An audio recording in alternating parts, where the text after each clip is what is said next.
ক্ষমতার লোভে কিংবা সরকার গঠন করবার লোভে কেউ নিজেকে ইসলামের সঙ্গে কম্প্রোমাইজ করে, কেউ মনে করে পর্দা লাগবে না, ফুল স্টপ, শরিয়া আইন লাগবে না, ফুল স্টপ। যে তাকওয়ার ওয়াজ করতেছে তার বডির দিকে তাকাইলে কোথাও ইসলাম আছে এটা খুঁজে পাওয়া যাবে না। তারা তো মূলত তোমার ইসলাম শো করতে চায়। তাদেরকে মিসগাইড কইরেন না। এমনি মুসলমানদের পায়ের তলায় মাটি নাই অবস্থায় অপতথ্য অপবাদ ছড়িয়ে দিয়ে মাজলুমদের কাটা ঘায়ে নুনের ছিটা দিয়েন না। আল্লাহ মাফ করে, কেউ যদি মুসলমান থেকে হিন্দু হয়ে যায় অতটা আফসোস করবে না যদি কওমি থেকে জামায়াতে আসে, এতটা আফসোস লেখালেখি শুরু হয়ে যায়। এই যে কি এক অবস্থা, কেন এইটা হবে? আসসালামু আলাইকুম ওয়া রাহমাতুল্লাহি ওয়া বারাকাতুহু। প্রিয় দর্শক, এবার কওমি আলেমদের আকীদা নিয়ে কথা বললেন দুইজন আলেম, বিশেষ করে মুফতি আলী হাসান ওসামা এবং আরো একজন আলেম, এবং কওমি আলেমদের বিশেষ কিছু কথা বলেছেন। সেই কথাগুলো কি কি চলুন আমরা জেনে আসি, এবং কওমিদের আকীদা নিয়ে মুফতি আলী হাসান ওসামা সহ দুইজন শায়েখ কি কথা বললেন চলুন আমরা জেনে আসি। আজকে আমাদের বিশেষজ্ঞ প্যানেলে বাংলাদেশের বিজ্ঞ তিনজন আলেম রয়েছেন। এই তিনজন বিজ্ঞ আলেমের কাছ থেকে আমরা জানবো যে কওমিদের আকীদা এবং কওমিদেরকে কিছু বিশেষ কথা বলেছেন মুফতি আলী হাসান ওসামা। আমরা একে একে বিজ্ঞ আলেমদের কথাগুলি শুনে আসি। আমরা শুরুতেই মুফতি সাকওয়াত হোসেন রাজির বক্তব্যটি শুনে আসি। ক্ষমতার লোভে কিংবা সরকার গঠন করবার লোভে কেউ নিজেকে ইসলামের সঙ্গে কম্প্রোমাইজ করে, কেউ মনে করে পর্দা লাগবে না, ফুল স্টপ, শরিয়া আইন লাগবে না, ফুল স্টপ। সংস্কার তো করতেই হয়, প্রয়োজনে সংস্কার করতে হয়। সেই সংস্কার যদি কোরআন সুন্নাহ দিয়ে হয়, আমি মনে করি কোনো মুসলমানের আপত্তি থাকার কথা নয়। না হুজুর, আমরা শরিয়া ল চাই না, আমরা শরিয়া ল কায়েম করব না। আমাদের দেশে যে প্রচলিত আইন আছে এটাই যথেষ্ট। 100% আমি শিওর শরিয়া ল কি জিনিস সে বুঝে না। সরকারি অফিসে ফাইল নিয়ে যাবেন, আপনি যদি ঘুষ না দেন এই ফাইল সামনে অগ্রসর হবে না। কথা ঠিক না বেটে? বলে হুজুর আপনারাও কি জানেন? আমরা জানবো না কেন? আমাদেরও কি ছাড়ে? আমাদেরকে তো ছাড়ে না, বরং আমাদেরকে আরো ছাই দিয়ে ধরে। হাদিয়া দিয়ে যান, হালাল টাকা দিয়ে যান। আর আমি না হালাল দিলাম তো তোর জন্য তো হারাম। কথা ঠিক না বেঠিক? আমরা যখন বলি সুদ হারাম, অর্থনৈতিক ব্যবস্থাকে সুদ মুক্ত করতে হবে, একদল বলে যে সুদ না তো এটা ইন্টারেস্ট। এটা যে হারাম তার বুঝেই আসে না। এমন অনেক বিষয় আছে আমরা বলি এগুলো করা যাবে না, তাদের বুঝে না আসবার কারণে তারা আমাদের কথায় একমত হয় না। দুঃখজনক বিষয় হলো একমত হয় না, বুঝারও চেষ্টা করে না, যুক্তিও নেয় না, যুক্তিও চায় না। ফলে এমন হচ্ছে, দেখেন আমাদের সাপোর্ট নিয়ে, আমাদের সহযোগিতায় 54 বছর বাংলাদেশ চলেছে বটে, 54 বছর বাংলাদেশ শাসিত হয়েছে বটে, একটা সরকারও এই 90% মুসলমানের দেশে কোরআনের একটা বিধানও বাস্তবায়ন করার চেষ্টা করে না। আমার খুব লম্বা ওয়াজের মানে লম্বা পেশাদারি ওয়াজ করার চিন্তা নাই। ওয়াজ তো করলাম 15-20 বছর। এখন ওয়াজ করতে গিয়ে যে কথা কই কারো না কারো বিরুদ্ধে যায়। এমন হইছে যে সবার সন্তুষ্ট রাখতে হলে ওয়াজ ছেড়ে দিতে হবে, নাহলে রাজনীতিবিদদের মতো হয়ে যাইতে হবে। রাজনীতিবিদদের চরিত্র বুঝেন না কেমন? মুফতি আমিন রহিমাউল্লাহ বলতেন, নির্বাচনে দাঁড়াইছে, আমার আগে একটু ওয়াজ করতে উঠছে, এমন তাকওয়ার ওয়াজ শুরু করছে, আমি নিজে লজ্জা পাইতেছি। হ্যাঁ, এমন তাকওয়া তো আমার ভিতরেও নাই। অথচ তার যে তাকওয়ার ওয়াজ করতেছে তার বডির দিকে তাকাইলে কোথাও ইসলাম আছে এটা খুঁজে পাওয়া যাবে না।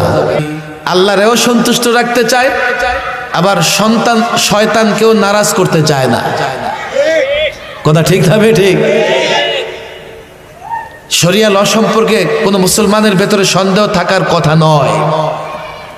হতে পারে মুসলমান বুঝে না শরিয়া কি জিনিস।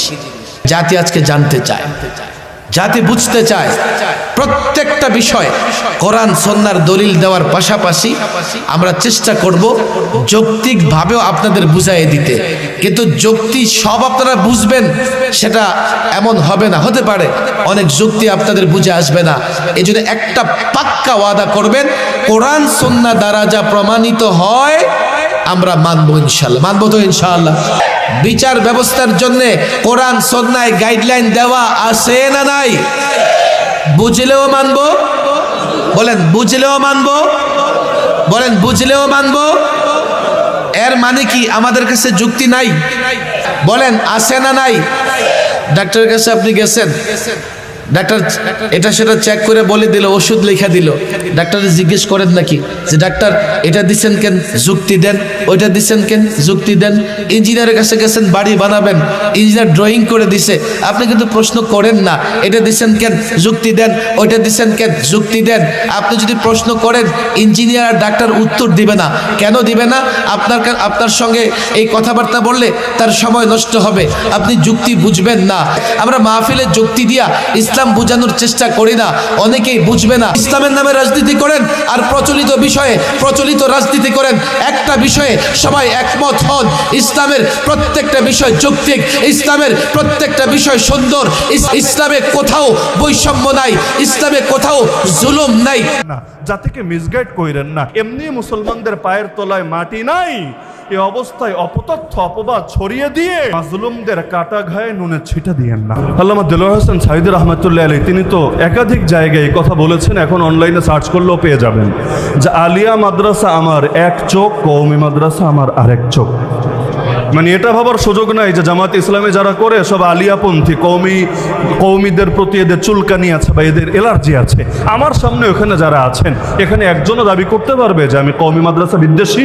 উপরন্তু আমি মনে করি এই বাংলাদেশে কোনো নাস্তিক, কোনো বেঈমান, কোনো মুরতাদ যদি কওমি মাদ্রাসার বিরুদ্ধে ষড়যন্ত্র করে, কওমি মাদ্রাসায় তালা লাগানোর জন্য ছুটে আসে, আমি মনে করি বাংলাদেশ জামাতে ইসলামী সেই সংগঠন যারা নেতা থেকে নিয়ে কর্মী, তৃণমূল থেকে নিয়ে কেন্দ্র, সকলে প্রয়োজনে কওমি মাদ্রাসাগুলো রক্ষা করার জন্য নিজেদের বুকের তাজা রক্ত ঢালবে, তবুও নাস্তিকদের ষড়যন্ত্র সফল হতে দিবে না। বাস্তবিক ভুল কিছু থাকলে সেটা নিয়ে সমালোচনা করেন, শক্ত ভাষায় গালিও দেন, সমস্যা নাই, কিন্তু আল্লাহর ওয়াস্তে মিথ্যা অপতথ্য বা অপবাদ দিতে যায়েন না। হ্যাঁ, এখন যদি বিচ্ছিন্ন কোনো ঘটনা কোথাও ঘটেও থাকে, তো ভাই বিচ্ছিন্ন ঘটনা কোন দলের নাই, কোন ধারার নাই, কোন মতের নাই, আপনারাই তো মূলনীতি শিখিয়েছেন। হাতের পাঁচ আঙ্গুলও তো ভাই সমান হয় না।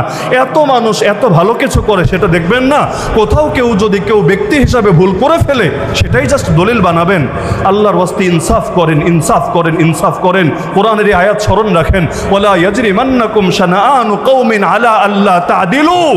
কোন জাতির প্রতি বিদ্বেষ তোমাদেরকে যাতে ইনসাফ পরিহার করতে প্ররোচিত না করে। আমরা ইনসাফ আশা করি, আর কিছু না। অনুগ্রহ লাগবে না, দয়া লাগবে না, কিছু ভিক্ষা চাচ্ছি না, জাস্ট ইনসাফ করেন, ইনসাফ করেন। ইনশাআল্লাহ বাংলাদেশে ঐক্যের পরিবেশ তৈরি হবে। উদারতা আসলে ঐক্য আসবেই। এজন্যই আল্লাহর জন্য ভালোবাসার এত দাম। আল্লাহ নিজে কিয়ামতের দিন ডাকবেন। সুতরাং আমরা আশাবাদী, ভালোবাসা দলের জন্য না হোক, ধারার জন্য না হোক, মতের জন্য না হোক, ভালোবাসা আল্লাহর জন্য হোক। প্রতিটা মুসলমানের প্রতি ন্যূনতম হলেও ভালোবাসা থাকুক। এই উদারতা যেদিন আসবে, এই পৃথিবীতে পরিবর্তন আসবে ইনশাআল্লাহ। কথাটা ব্যাপকভাবে শোনা যায়, বিভিন্ন ঘটনা থেকে এই কথাটা শোনা যায়। এই জাতীয় কথাগুলো যারা বলেন, আমরা ওনাদেরকে ব্যক্তিগতভাবে অনেককে বলেছি, আচ্ছা নবী বিদ্বেষী কেউ যদি হয় সে তো কাফের, নিকৃষ্ট কাফের। সাহাবী বিদ্বেষী যদি কেউ হয় সেও নিকৃষ্ট কাফের। তাহলে কাফের কেন বলে দিচ্ছেন না? একদিকে বলবেন নবী বিদ্বেষী, সাহাবী বিদ্বেষী, আর একদিকে বলবেন না তারাও মুসলমান। মুসলমান হয় কিভাবে?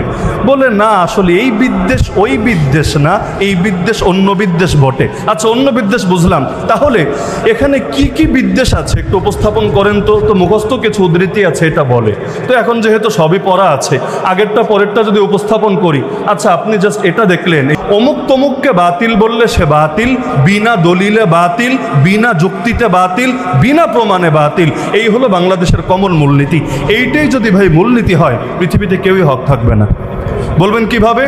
সহি বুখারীর দাম তো সবচাইতে বেশি, তাই না? তো যেই হুজুর বুখারী পড়ায় তার দাম সবচাইতে বেশি, তাকে শাইখুল হাদিস বলে। শাইখুল হাদিস, অন্য কিতাব পড়লে শাইখুল হাদিস হওয়া যায় না। তিরমিজি পড়ান, মুসলিম পড়ান, আবু দাউদ পড়ান, নাসাই পড়ান, ইবনে মাজা পড়ান, মুয়াত্তা মালিক পড়ান, মুয়াত্তা মুহাম্মদ পড়ান, যা পড়ান সবগুলো পড়ায়ও শাইখুল হাদিস না, খালি বুখারী পড়লে শাইখুল হাদিস। আচ্ছা ভালো কথা, এই বুখারীর মধ্যে এক জায়গায় একাধিক জায়গায় ইমাম বুখারী রাহমাতুল্লাহি আলাইহি তিনি ইমাম আবু হানিফার উপর আক্রমণ চালিয়েছেন। এমনকি আবু হানিফা নামটাও নেয় না, বলে কালা বাদুন নাস। বুখারীর এত দাম, বুখারীর এত সম্মান, খতমে বুখারীও হয় মাদ্রাসায়, খতমে তিরমিজি হয় না। এমনকি হানাফি মাযহাবের যেটা আছে খতমে তহাউই, ওই তহাউইরও খতম হয় না, খতম হয় কিসের? বুখারীর। তাহলে ইমাম বুখারী তো ইমাম আবু হানিফাকে ভালো হুজুর মনে করতো না, ভালো হুজুর ভালো মুসলমানও মনে করতো না, তারে জ্ঞান পাপী মনে করতো। তাহলে এখন বুখারী আবু হানিফাকে খারাপ বলেছে, আপনিও বলেন খারাপ? বলবেন না না, অমুক তমুকরে খারাপ বলতে পারি, এটা তার মত, আমি এই মতের সাথে একমত হতো না। আচ্ছা বলবেন এটা আগের যুগের উদাহরণ, রাখেন আগের যুগেরটা। আগের যুগ নিয়ে আমাদের ফিলিংস কম কাজ করে, নিজেদের যুগ নিয়ে ফিলিংসটা বেশি কাজ করে। বাংলাদেশে কওমি অঙ্গনে ইসলামী রাজনীতির জাগরণ ঘটিয়েছেন যিনি স্বাধীন বাংলাদেশে। এর আগে তো একটা সময় এমন ছিল রাজনীতিরই হারাম মনে করা হতো। রাজনীতি জিনিসটা মানে কোন ধারার রাজনীতি বাদ দেন, হুজুর মানুষ আবার রাজনীতি করবে। কিন্তু হাফেজ যে হুজুর তওবার রাজনীতি দিয়ে রাস্তায় নেমেছিলেন। তওবার রাজনীতি মানে এতদিন সেকুলারদের ভোট দিয়ে তোমরা ফ্রি পাপ করেছো, এবার তোমরা ইসলামপন্থীদেরকে ভোট দিয়ে তোমরা তওবা করবা। আমি এই প্রসঙ্গে নারীর আঁচলের নিচে গিয়ে ঢুকেছে সারা জীবন শাইখুল হাদিসের বিরুদ্ধে, মুফতি আমিনের বিরুদ্ধে এই ট্যাগগুলো দেওয়া হয়েছে। তাহলে ভাই একজন আরেকজনকে খারাপ বললেই যদি সে খারাপ হয়ে যায়, এই দেশে না শুধু এই দুনিয়ায় কেউ আর ভালো মানুষ থাকবে না। শুধু দেওবন্দি সিলসিলার না, এই অঞ্চলের অধিকাংশ সিলসিলার মুরব্বী তিনি হাজী ইমদাদুল্লাহ মুহাজিরে মক্কি রাহমাতুল্লাহ আলাইহি মিলাদ পড়তেন, জানেন কিনা আপনারা? তিনি মিলাদ কিয়াম করতেন, জানেন কিনা?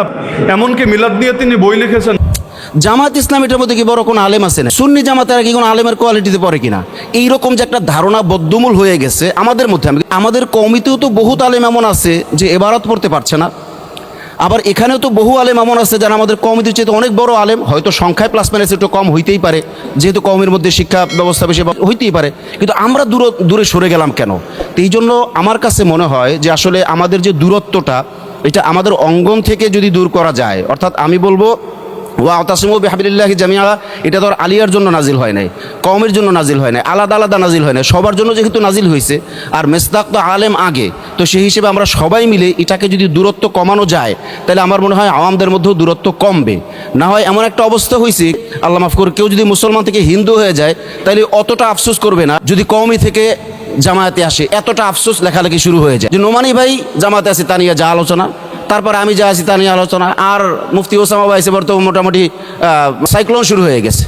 এই যে কি এক অবস্থা, কেন এইটা হবে? এই যেখানে দর্শে কোরআন হয়, দর্শে হাদিস হয়, এই যে ফেরাকে বাতিলা নিয়ে আজকে শিয়া মতবাদ নিয়ে যে আলোচনা, ফেরাকে বাতিলা আমাদের মধ্যে সবই তো আছে, এখানে নাইটটা কি? প্রিয় দর্শক, এতক্ষণ আমরা শুনছিলাম বাংলাদেশের বিজ্ঞ 3 জন আলেমের কাছ থেকে যে কওমি আলেমদের আকীদা, জামাত ইসলামের আকীদা নিয়ে বিজ্ঞ আলেম ওলামাগণ কথা বলতেছিলেন। আমরা শুনছিলাম বিজ্ঞ আলেমদের কাছ থেকে। প্রিয় দর্শক, আসলেই এই আকীদা নিয়ে আমাদের সমাজে অনেক বিভ্রান্ত ছড়িয়ে পড়েছে। আসলে আমরা ফরজ আকীদাগুলিতে আমরা সকলেই এক কাতারে, আমরা সকলেই এক, কিন্তু আমাদের সমাজে মুস্তাহাব কিছু, সুন্নত কিছু, নফল, এগুলি নিয়ে আমাদের সমাজে আলেমে বাড়াবাড়ি। আসলে এখানে মুফতি আলী হাসান ওসামা তিনি যে কথাগুলি বলেছেন মহামূল্যবান কথা।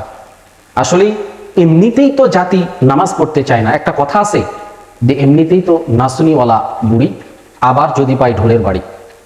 জাতি তো এমনিতেই কোরআন হাদিস থেকে অনেক দূরে চলে যাচ্ছে। অনেক মানুষ ইসলামকে বুঝতে চায় না, আল্লাহর হুকুম আহকাম মানতে চায় না। আবার যদি আলেমে এই দ্বন্দ্বগুলি দেখে, এই আলেমে দ্বন্দ্ব দেখে তারা বলবে না আমরাই ভালো আছি। এই জন্য আমরা আলেমে দ্বন্দ্ব না করে আমরা ফরজ বিধানগুলিতে, ফরজ আকীদাগুলিতে আমাদের ঠিক আছে কিনা আমরা সেটি দেখব ইনশাআল্লাহ। আমরা মুস্তাহাব নফল এগুলি নিয়ে বাড়াবাড়ি না করে আমরা সকল আলেম ওলামা ফরজগুলিকে এক কাতারে রেখে আমরা যদি কাঁধে কাঁধ মিলিয়ে ইসলামের কাজ করে যেতে পারি, ইনশাআল্লাহ আল্লাহ তাআলা রহমত বরকত নাজিল হবে।